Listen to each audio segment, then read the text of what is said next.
Hello my beautiful YouTube family, मेरा नाम है साहिल और आज एक इंटरेस्टिंग टॉपिक डिस्कस करने वाले हैं। किसी ने मुझसे कमेंट में पूछा क्या नेटवर्क मार्केटिंग, डायरेक्ट सेलिंग और क्यूनेट, क्योंकि क्यूनेट के ऊपर मैं वीडियोस बनाता हूं तो क्यूनेट की वीडियो के ऊपर ये कमेंट था, क्या ये जो है इंडस्ट्री ये बेरोजगारी को खत्म कर सकती है, यानी अनएम्प्लॉयमेंट जो इतना बढ़ता जा रहा है इंडिया में, क्या उसको खत्म कर सकती है, यानी लोग एम्प्लॉयड हो सकते हैं, यानी लोग अर्निंग्स कर सकते हैं। इस तरीके से हम इसको समझ सकते हैं। तो चलिए वीडियो को शुरू करने से पहले आप सबसे रिक्वेस्ट है, प्लीज चैनल को सब्सक्राइब कीजिए, वीडियो को लाइक कीजिए, अगर कोई भी वीडियो पसंद आ रही तो प्लीज प्लीज प्लीज उसको शेयर कीजिए। तो चलिए वीडियो को शुरू करते हैं। देखो, कोई भी इंडस्ट्री हो जब वो इनिशियली स्टार्ट होती है तो उसमें चैलेंजेस आते हैं।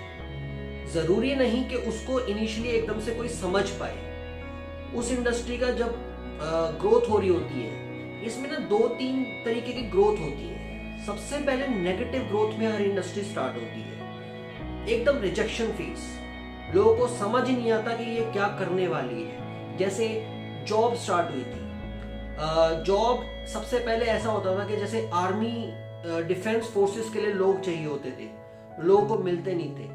बैंक स्टार्ट हुए, लोगों को बैंक्स के लिए एम्प्लॉयज नहीं मिलते थे। लोगों के इनफैक्ट जो बैंक ज्वाइन कर लेते थे, मैनेजर बन जाते थे, वो बाद में जाके उसमें आते लोग, मैनेजर उनके घर जाके बोलते थे कि प्लीज जॉब ज्वाइन कर लीजिए। ऐसा बहुत अपॉर्चुनिटी घर बैठ के भी आती थी।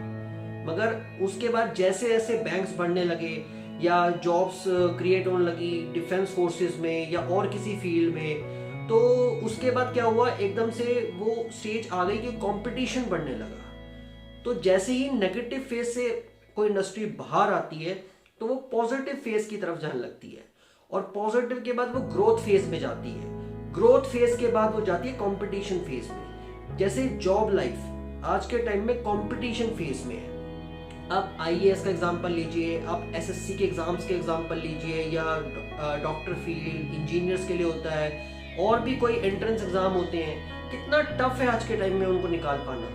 वैकेंसीज बहुत कम और लोग बहुत ज्यादा जो उसको अटेम्प्ट दे रहे हैं। तो आप इसी से समझ सकते हैं कि ये कंपटीशन फेज में हम जा रहे हैं जॉब को लेके। बिजनेस में अभी भी माइंडसेट हम सबका ऐसा होता है कि ये फील्ड रिस्की है, ये फील्ड में लॉस ही लॉस है। गवर्नमेंट कितनी कोशिश कर रही है, फिर भी उसके बाद हमें वो ऐसी फील्ड फेस होती है कि बहुत रिस्की, हमें नहीं करना चाहिए। इसलिए हम जॉब की तरफ मुड़ने की कोशिश ज्यादा करते हैं, या हम माइग्रेशन की तरफ कोशिश ज्यादा करते हैं। तो इसलिए बिजनेस जो है, बिजनेस भी अभी ग्रोथ फेज में नहीं आया। बहुत लिमिटेड लोग ही बिजनेस कर पा रहे हैं, जबकि हमें उसके स्टेप्स ही एक्चुअली नहीं पता। अगर आप मार्केट में लोगों से पूछेंगे तो बिजनेस में आपको कंपनी रजिस्ट्रेशन कैसे कराना है, यही हम सबको बहुतों को नहीं पता होगा। तो इसलिए हम अभी जॉब लाइफ को लेके कंपटीशन फेज में आ चुके हैं। बहुत कम जॉब्स बची है, गवर्नमेंट जॉब्स भी अब बहुत कम हो गई हैं, गवर्नमेंट भी प्राइवेट की तरफ ही फोकस कर रहा है। तो हमें यह समझना है नेक्स्ट स्टेप क्या है। अब नेटवर्क मार्केटिंग को जो एक कंपनी गवर्नमेंट ऑफ इंडिया लेके आई है, 2016 में गाइडलाइंस आई है। 2001 से अगर आपने नाम सुना हो आरसीएम का, राजस्थान की साइड से वो कंपनी शुरू हुई थी इंडिया में। वहां से जब लॉज और गाइडलाइंस नहीं थी तो वहां से उस कंपनी के लिए थोड़े इश्यूज क्रिएट हुए, लोगों ने उसे स्कैम फ्रॉड बोला। फिर इस फील्ड के ऊपर प्रॉपर रिसर्च हुई, गवर्नमेंट ऑफ इंडिया की team, ministry of corporate affairs और भी 2-3 मिनिस्ट्रीज के लोग इकट्ठे मिलके अब्रॉड गए, वहां से उन्होंने रिसर्च करी, समझा इस इंडस्ट्री को। इंडिया में 2016 में गाइडलाइंस आई जिसमें समझाया गया कि ये लीगल बिजनेस कैसे है और इलीगल कैसे है, तो दोनों के बीच में डिफरेंसेस बना के गाइडलाइंस बनाई गई। तो जैसे ही वो गाइडलाइंस आई, बहुत सारी कंपनीज आउट हो गई। अब जो कंपनीज कुछ बची हुई हैं वो भी अपनी लीगैलिटी के ऊपर बची हुई हैं, गवर्नमेंट ऑफ इंडिया के क्लॉजेस को अप्रूव कर रही हैं, कंक्लूड कर रही हैं, इसलिए वो कंपनीज इंडिया में स्टेबल है। अब ये इंडस्ट्री बहुत नेगेटिव है इंडिया में, क्योंकि अभी हम सब के अंदर सिर्फ जॉब को लेके क्रेज है, या जहां पे पैसा ज्यादा है उस फील्ड को लेके क्रेज है। कोई एक्टर बनना चाहता है, कोई स्पोर्ट्स में जाना चाहता है, जहां जहां पैसा है हम सब वहां जाना चाहते हैं। अपने अंदर का जो पैशन इंटरेस्ट है हम उसको देख ही नहीं रहे कि मुझे क्या पसंद है। अगर मैं फॉर एग्जाम्पल साइंटिस्ट बनना चाहता हूं तो साइंस में क्यों नहीं जा पा रहा? हो सकता है मेरा फोकस मनी को लेके हो सकता है किसी और का फोकस मनी को लेके हो। तो हम सब मैक्सिमम लोग मनी की तरफ डाइवर्टेड ज्यादा हैं, क्योंकि जिस फील्ड में हम उतर रहे हैं, जिसमें हमें मजा भी आ रहा है, मगर वहां पे आउटपुट नहीं देख पा रहे, तो इसलिए हम दूसरी फील्ड को चुनने शुरू हो जाते हैं। कुछ लोगों के साथ गो विद द फ्लो भी सिचुएशन आ जाती है, और कुछ लोग मनी को देख के या दूसरों को देख के ही डाइवर्ट हो जाते हैं। तो हमें ये डिफरेंसेस समझने पड़ेंगे। नेटवर्क मार्केटिंग जो फील्ड आई है ये बहुत पहले से चलती आ रही है वर्ल्ड में। इंडिया में शायद गाइडलाइन 16 में आई है और अभी थोड़ा बहुत स्टार्ट हुआ है, जो लोग इन्वॉल्व होने लगे हैं। मगर अब्रॉड में USA, Europe, in fact China, Malaysia, Australia, इन कंट्रीज में ये बहुत टाइम से चल रही है। तो हमें ये समझना होगा ये इंडस्ट्री है कैसी। हम सिर्फ बोल देते हैं कि नेटवर्क मार्केटिंग स्कैम है, क्योंकि बहुत सी कंपनीज में स्कैम हो रहा है। क्यूनेट के अंदर बहुत सारे डिस्ट्रीब्यूटर स्कैम कर रहे हैं। तो मेरा तो ये मानना है क्यूनेट एज अ कंपनी जब गवर्नमेंट ऑफ इंडिया की गाइडलाइंस को कंक्लूड कर रही है, तो मैं क्यूनेट को as a company fraud scam नहीं कह सकता। बट मैं डिस्ट्रीब्यूटर्स जो झूठ बोल रहे हैं, जो फेक हो रहे हैं, जो गलत इंफॉर्मेशन देते हैं, जो कंपनी का नाम नहीं बता रहे, रिफंड पॉलिसी नहीं बता रहे, जो लोग कंपनी को रिप्रेजेंट कर रहे हैं डिस्ट्रीब्यूटर्स, वो लोग जब कुछ नहीं बता रहे तो गलत वहां से हो रहा है। तो मेरी तरफ से वो प्रॉपर डिस्ट्रीब्यूशन स्कैम है, डिस्ट्रीब्यूटर स्कैम है। तो हमें ये समझना होगा ये जो फैक्टर्स हैं जो लोग गलत कर रहे हैं, चाहे वो वेस्टीज हो, एमवे हो, ओरिफ्लेम हो, बहुत सी कंपनीज में लोग झूठ बोल के सिर्फ रिक्रूटमेंट कर रहे हैं और कंपनी में ना प्रोडक्ट के बता रहे हैं ना सर्विसेज के बारे में बता रहे हैं। इसलिए ये इंडस्ट्री नेगेटिव होती जा रही है और ये नेगेटिव फेज से बाहर आने में इसको बहुत टाइम लगेगा। तो मेरा ये पर्पस है इस इंडस्ट्री के बारे में। ये भी दूसरी इंडस्ट्री की तरह ही है, आप समझे इस बात को। सेम की सेम जैसे जॉब्स होती हैं, बिजनेस होता है, स्पोर्ट्स होता है या कोई और फील्ड होती है, उसी की तरीके से नेटवर्क मार्केटिंग भी एक इंडस्ट्री है, डायरेक्ट सेलिंग भी एक इंडस्ट्री है।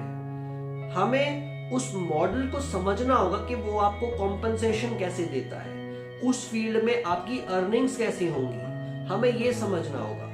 जैसे जॉब्स में सेल्स होती है या किसी ओनर बिजनेस में जो सेल्स के पर्सन रखता है, सेम ये फील्ड भी सेल्स ही है। बट इसका स्ट्रक्चर ऐसा होता है कि सेल्स में भी आप एज अ इंडिविजुअल काम करते हो। आपके जो अपलाइन सीनियर्स है वो आपको कंपनी के बारे में सिखाते तो हैं, वो आपको सेल्स सिखाते तो हैं, बट करना आपको एज अ इंडिविजुअल प्रोसेस ही है। तो आप सबको यही समझना होगा, ये भी दूसरी इंडस्ट्री की तरह ही है।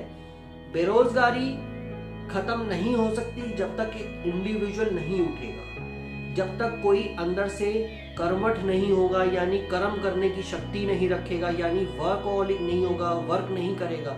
अगर किसी को जॉब ज्वाइन करा दी जाए और वो वहाँ पे जैसे कंपनी वाले चाहे वो एक्ट ना करे, तो वो वहाँ पे बेरोजगार हो जाएगा ना, वो तो वहाँ पे अनएम्प्लॉयड हो जाएगा।